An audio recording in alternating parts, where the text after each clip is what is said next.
बहुत समय पहले एक घना और हरा भरा जंगल था। उस जंगल में एक शेर रहता था जो खुद को पूरे जंगल का मालिक समझता था।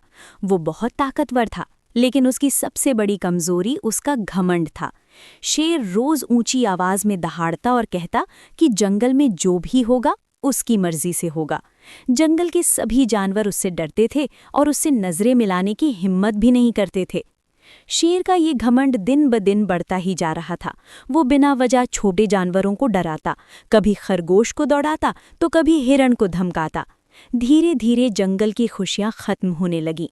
ना तो कहीं हंसी सुनाई देती थी और ना ही बच्चों की किलकारियां। पूरा जंगल डर और खामोशी में डूब गया था। इसी जंगल में एक लोमड़ी भी रहती थी। वो ताकत में कमजोर थी, लेकिन उसकी अक्ल बहुत तेज थी। वो रोज शेर की हरकतों को दूर से देखती और सोचती कि अगर समय रहते कुछ नहीं किया गया तो ये जंगल बर्बाद हो जाएगा। लोमड़ी जानती थी कि ताकत का जवाब ताकत से देना बेकार है, इसलिए उसने अक्ल से काम लेने का फैसला किया। कुछ समय बाद जंगल में भयानक सूखा पड़ गया। नदी का पानी सूखने लगा, तालाबों में कीचड़ रह गया और जानवरों को पीने के लिए पानी मिलना मुश्किल हो गया। शेर भी प्यास से परेशान रहने लगा। पहले जहां वो बिना मेहनत के शिकार करता था, अब उसे दूर दूर तक भटकना पड़ता था।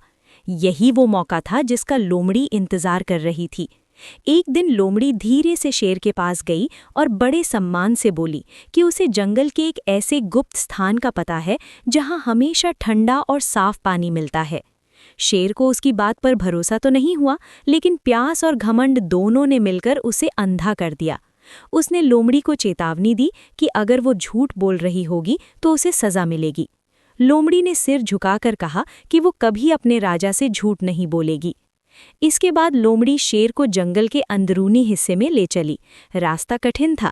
सूखे पेड़, टूटे पत्ते और अजीब सी खामोशी चारों ओर फैली हुई थी।